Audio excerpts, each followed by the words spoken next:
And thanks for joining us on another busy night covering all things people, power, and politics. This is The Pulse. I'm Root Raj. We're going to begin and end this show talking about what? The big, beautiful bill. So much being talked about on social media right now, but that's why we're here. Stop the doom scrolling and just hang out with us.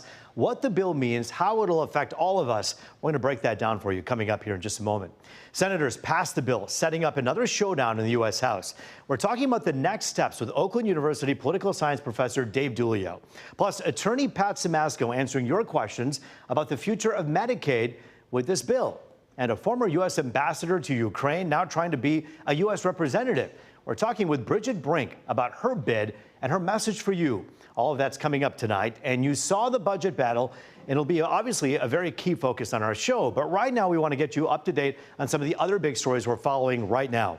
A federal judge rules mass layoffs at the Department of Health and Human Services were likely unlawful and ordered the Trump administration to stop downsizing plans and reorganize the workforce. The judge says 19 states showed there was irreparable harm from the cuts, adding the executive branch doesn't have the authority to implement wholesale changes to the structure or function of agencies Congress created.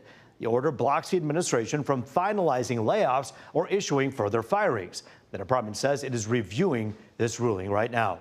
As you heard us mention, Bridget Brink running for the 7th Congressional District seat. Well, as of today, she's not alone in the Democratic race. Former Navy SEAL and military aide to President Barack Obama, Matt Mazdam, is in. His campaign said he carried the nuclear football and says he's returning to serve the country, not any political party. Mazdam and Brink are trying to unseat Congressman Tom Barrett. We did reach out to Mazdam's campaign just this afternoon, inviting him on The Pulse like we're doing with Miss Brink tonight. We hope to hear back from him very, very soon. All right, now to the story everybody is talking about. President Donald Trump's spending bill heading back to the House, passing the Senate by the slimmest of margins possible. 3 Republican senators defected, forcing Vice President J.D. Vance to pass the tie-breaking vote. The Senate did make changes, particularly to Medicaid, so it's setting up yet another fight in the House. Republican leaders are vowing to get it to President Trump's desk by his Friday deadline, as House Democrats warn the Medicaid cuts will cost lives. This is a historic direction that we're moving for President Trump and the American people that elected us to run the government in a different direction than the Biden administration had put us in. So in November, we heard loud and clear, and this is delivering on those promises. This dangerous and extreme Republican budget will result in Americans losing their lives because of the inability to access health care coverage. Unacceptable, unconscionable, and un-American. Now, on top of the Medicaid cuts, the bill also rolls back green energy tax credits and cuts food stamps as well. It would make President Trump's 2017 tax cuts permanent, add new ones like no taxes on tips, and give more money for border security. You know, it's a complicated issue, and now everyone's wondering what comes next. For that, there's only one man to call. Oakland University political science professor Dave Dulio in Studio C. Always good to see you, Dave. Thanks for joining us here on The Pulse. A lot to get to in just a few short moments, so we'll get right to it. I do want to ask you, because you're our political science guru, and there's so much that goes on. As this bill was in the House, it met an uncertain fate, moves on to the Senate, and now it goes back to the House. What unfinished business do you see for House members to kind of take up with this bill? Well, I think there's actually a lot, right? And this is, to your point, our system of checks and balances on display, right? We all learn in high school civics, high school government class about the 2 houses and the 2 chambers of Congress, right? This is them doing their work. It's laid bare in front of us, right? So it's a great lesson in how our system is designed. But I think there's a great deal of uncertainty left. The Senate made significant changes to the House bill that also passed by a slim margin. And just this afternoon, after the Senate did its work, members of the House Freedom Caucus, the most conservative members there, are expressing their displeasure. There's enough of them to sink the bill. In the process, we are going to see tomorrow, there's a procedural vote that'll come up first. It's called the rule, which just sets up how the rest of the process is going to play out. That is a key point, because if the rule doesn't pass, which is a test vote in many respects, they can't move forward to full consideration. So we'll know, I think, by tomorrow afternoon if this is going to get signed or get to the president's desk by July 4th. We should point out that when the shoe is on the other foot and there's a Democratic president and there are Republican lawmakers who don't want to see something pass, we've seen this type of thing happen before. This is not uncommon. And I think it's really interesting. Whenever I talk to you, we talk about precedents. And so often people say, this is unbelievable. I can't believe this is happening. Can you believe these lawmakers? And one thing that you always point out to us is, hello, my friends, this has all been happening time and time again. You're just paying attention now. Right? There's a difference. And our many of our elected officials think that we have very short memories, when in fact and maybe we do in some cases, right? We should lengthen those memories and go back to when Democrats had unified control of government in Washington. They did the same thing, and the same kind of hyperbolic statements that come from both sides were present. It was just flipped, where this was going to be the legislation that saves America, or it's going to be the one that drives it into the to the fires of hell. So I think a little perspective is always important. Certainly, passionate folks on either side have their views, and they believe that it is going to be either a really, really good thing or a really, really bad thing. I would encourage your viewers to do a little bit additional research, give it a little bit of time too. I think there's so many assumptions that go into the predictions about this legislation. We don't really know how it's going to play out, in large part because we don't know what the final legislation is going to look like. So you're saying reading my neighbor's Facebook post alone isn't enough to understand a topic? Isn't that a novel topic, a novel subject? I want to ask you about the tools that lawmakers have in their hands to essentially delay any kind of progress for this bill. Democrats, Hakeem Jeffries, being asked whether or not he'll use some of these tools. Talk about the tools that are in their tool chest right now. Sure. In the House of Representatives, the minority party really has very few levers it can pull. They can, should they choose, delay things for a relatively brief period of time. They can't, like hours, a day or two? Dozens of hours maybe, if they really push it, a couple days. But it's going to get to the point where if Republicans have 218 votes to pass the rule and then pass the bill, it's going to be done. Now, the question is, I think, do the Republicans in the House simply adopt what the Senate has produced? There are clearly Republicans in the House that are not happy with that version. So, and if the House changes it, then it's got to go back to the Senate, right? What about the Republican lawmakers out there who are worried that these Medicaid cuts, or even, as you say, perhaps if there even be some hyperbole around the effects of the Medicaid cuts, how dramatic could that be for my constituents? How important is it for those lawmakers to step up and say, you know what, I don't know if I love this version of the bill? They have to reflect their constituents, right? They are there to represent, every House member represents about 750,000 people. Sure. So it's their job to take those interests and apply them on these votes, right? And that's the thing, right? Let's go back to the hyperbole just for a second. There are going to be cuts, right, to all of these programs. That is absolutely true. And it's just the degree to which those are going to really start to see impact, and among what populations. I think that's the uncertainty that's out there as well. Yeah, because on one hand, you have people saying, we're talking about mothers and children out there who could be cut Medicaid. And then you have many conservatives who say, wait a minute, we're talking about illegals and rule changes when it comes to how we let people kind of do the work rules here. It's going to be an interesting one, and one that we know you'll watch with us on this journey. You got it. Dave Dulio, thanks for your time here on The Pulse. Always good to see you. Up next, she was the U.S. ambassador to Ukraine. Now she's running for Congress in Michigan's 7th District. We'll hear about Bridget Brink's bid to challenge Congressman Tom Barrett. Her message for you. You're watching The Pulse here on Fox 2. Back now with The Pulse, looking at all things people, power, and politics. Here now to talk about her Democratic run in Michigan's 7th Congressional District, former U.S. ambassador to Ukraine, Bridget Brink. And Bridget, we'll get to you in just a moment. We do have some developing news tonight out of the White House. President Trump right now is saying that Israeli Prime Minister Benjamin Netanyahu has agreed to a 60-day ceasefire with Hamas. The question is, will Hamas agree to this as well? We'll wait and we'll see, and of course we'll cover it right here on The Pulse. And we thank you, Bridget Brink, for joining us here to talk about your run. What an important run and an important job that you had before, and a job that you now want that's very important in a different way. I have to ask you the question, begin with this. Why leave such a job in which, of course, you were the ambassador, you have this great international zeal for understanding what's going on in the world, helping in this great way, and then deciding to go to this particular seat? Why are your eyes set on this? Yeah, well, thanks so much for having me on. It's a real pleasure to be here and to meet you. I'd just say I dedicated my life to serving our country, working 28 years under 5 different presidents. I was so proud to do that every single day, to wake up and represent the United States of America.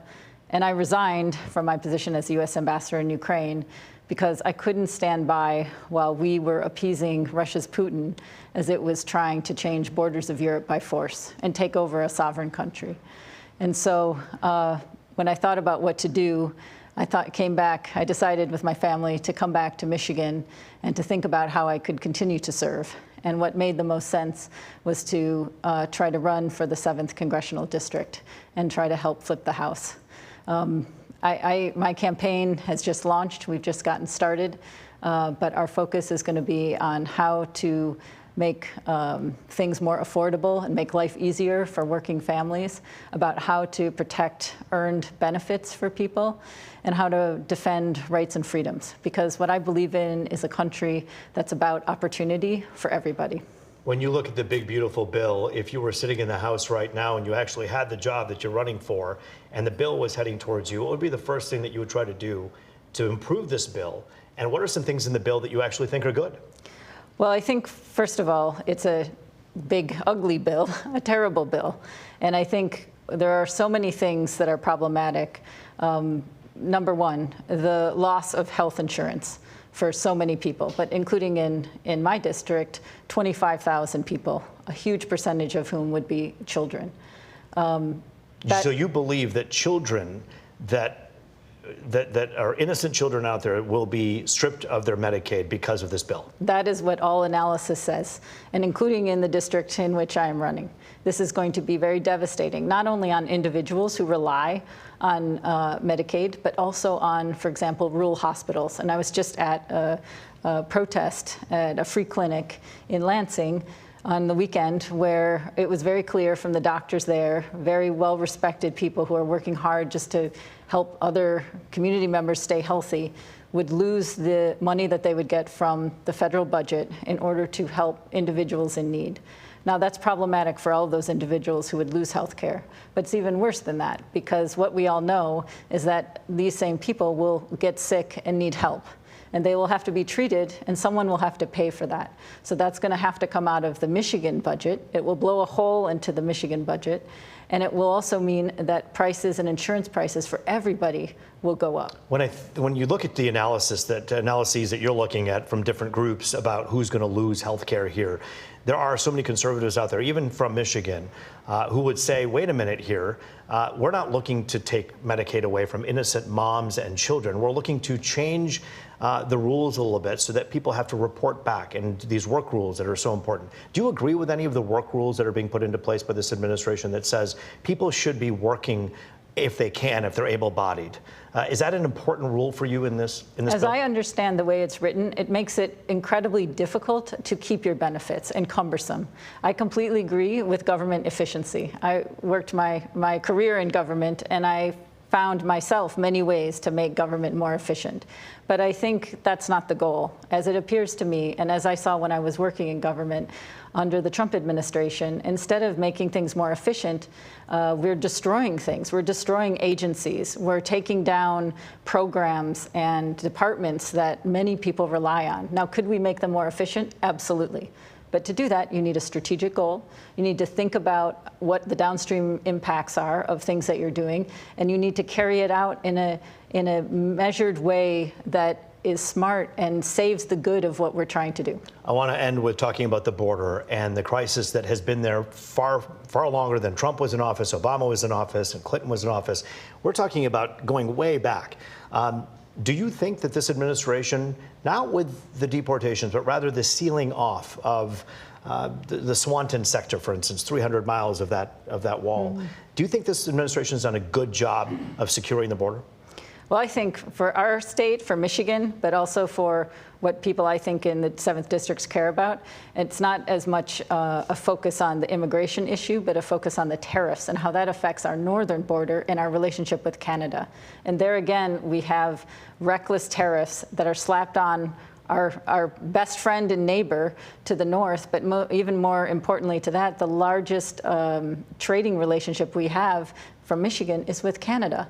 So what that means is it's going to affect things like jobs and businesses and future jobs. So with these kinds of policies, whether it's immigration, whether it's tariffs, whether it's making Medicaid and other services more efficient, I completely agree with that overarching goal. But I don't think that people voted. It's how you do it. It's how you do it. So the fentanyl flow, even Congresswoman Debbie Dingell has sat here and saying, of course we have a border issue because so many people, kids right here in Metro Detroit, have been killed because of fentanyl. We know moms have lost their children.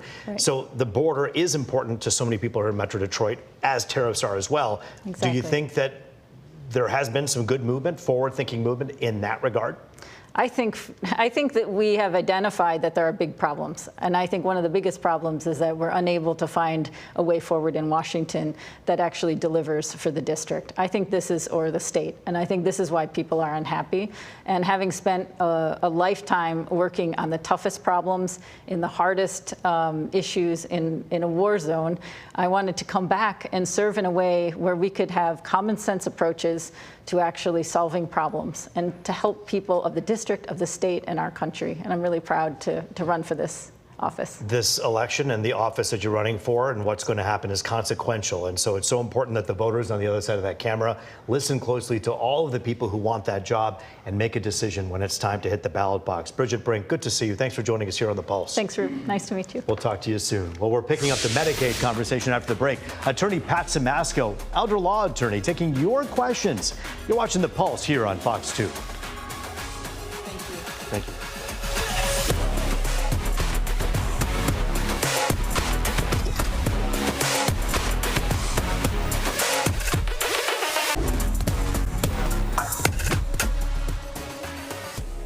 It is People, Power, and Politics. Welcome back to Detroit's only nightly political talk show, The Pulse. Joining us now to answer your questions about possible Medicaid cuts, elder law attorney Pat Simasko. Always good to talk to you. Thanks for joining us here. Roop, I'm not going to say thank you for having me. I'm going to say thank you for giving me the questions in advance this time. It's the first time. Well, it's the first time. Well, we have viewers, actually, that wrote into us. These are on social media, and we handed these to Pat just a few minutes ago before he came on and said, hey, we want to get to your questions at home because, look, my questions are important. Your questions are important. We want to get yours on as a priority. So let's begin right away with Barb. Barb, thanks for writing into The Pulse. You have a question about what's happening here. What happens in D.C. certainly doesn't stay there. What will happen to nursing home patients when they lose their Medicaid subsidies? Barb is asking the question to you, Pat. Go ahead. The people that are on Medicaid in nursing homes will keep getting their Medicaid benefits while they're in the nursing home. They'll have to report potentially instead of once a year, twice a year. That's not a big deal. They're going to keep getting the benefits. The issue is if the nursing home is going to get less money, then the services may be cut down. They still have to have the right ratio of people watching your mom there, but the food might be not as good, or they may not be able to buy that wheelchair. And one of the big problems is these people go into the nursing home and their clothes is infested with bugs or fleas, and they don't have in the Medicaid budget clothes for them. So it's going to be interesting how the nursing homes are going to have to start reshifting the money into services to make sure that the people are cared for. And I think that's lost in this conversation. We talk about people losing Medicaid. You're talking about a facility losing funding through these cuts. Yeah, they're not going to lose the Yeah. Medicaid. It's the nursing home's going to get less money to pay. Important distinction and an important question. We thank you for your question here, Barb. Dawn, you have a question here on The Pulse. Thanks for writing in. Here, I have a 30-year-old adult disabled son who receives both Medicare and Medicaid. The way I read this is he won't be affected since he is not an able-bodied person to work. Is this true? That's true. And that's something what Dave was saying. people look at today what's going on. Back in 2005, they had the Deficit Reduction Act, that it was a 50-50 on the Senate, and the vice president had to come in and vote to get the Reduction Act. And everybody thought, oh my God, there's the end of the world. And everybody kept getting their benefits. They'll keep getting the benefits, including Dawn's son. They might have to report a little more, but that person fits within that Medicaid.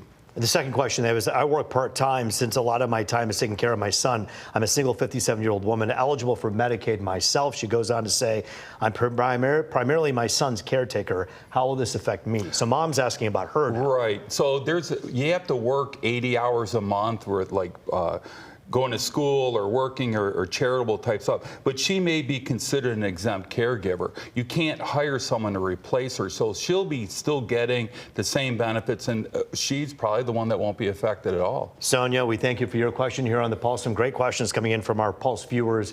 And Sonia, you're asking the question, is there anything that states will be able to do in order to bridge the gap? My mom needs around-the-clock specialized care. We pay handsomely every last penny that we can afford, while Medicaid covers some of the expenses. But without it, we have no idea what to do, nor will the facility that she lives in probably be able to stay open. What are your thoughts on what Sonia has to say? The facilities will be able to stay open, but they're going to have to shift around how they're going to be spending the money. She's asking what the states can do. The problem is this is apportionment when the state pays some and the federal pays some. State's going to have to raise taxes, or they're going to have to cut programs in another area. And that's the real challenge, is where do you prioritize the tax dollars? She'll get it, call your congressman, but more importantly, for the next generation, this is not going to get any better. You have to start planning for yourself. Long-term care insurance, start saving for your long-term care. The average length of stay in a nursing home is 32 months, and a third of us will be in the nursing home. You know, it's interesting because this conversation about funding Medicaid, funding Social Security, you and I for years have been talking about this. It's been a big kind of existential question about whether we'll have money in the coffer, so to speak. So important question, Sonia. And that's the thing, too, is who's going to pay for it? Is my son going to be paying for it? Because they're going to be the one that's picking up the bills with all the increases. So that's a hard Pat, political question. Monica has probably another tough one as well, and we thank you all for joining us here surrogately through your questions. This is important stuff. My mother is on Medicaid, Monica says. She has a heart condition and can't work. She can't collect disability due to it's a typo, I think. I think it's a typo there. For the past 22 years, so she doesn't qualify. She's not old enough for Social Security. How will she be affected? So she probably won't be affected. There's two types of Social Security. You never work, you get a form of welfare Social Security. It has the same type of rules that we have here. She'll be the one that will be able to get the Medicaid. If she can't work, so they're not going to make her go and do the charity things or the working and things like that. One thing, if your income's higher than the poverty level, they may charge you a copay of $35 to go to specialists and things like that. So again, all the people that are watching, you're not going to be losing your benefit necessarily, but they're going to make it harder for you. You're going to say, you know what, I'd rather go back to work than making the couple grand or so on the. And that is in turn what some lawmakers are trying to do here anyways. But Pat. Well, the last thing that's funny is that they're cutting. Only have a few seconds left. Go ahead. They're doubling the work to get approved for Medicaid, and they're cutting the Medicaid budget for the staff to do the reporting. What the hell's going on? So it's an ancillary way of being cut. Maybe not the person himself or themselves, but the facility and the employees. Pat Simasko, so much to unpack. Please come back again as the House takes on the bill. We'll talk again. Always here. Thanks for your time. That is the Pulse for tonight. Thanks so much for joining us. I'm Rup Raj. As always, it was good to be with you. Cut you short.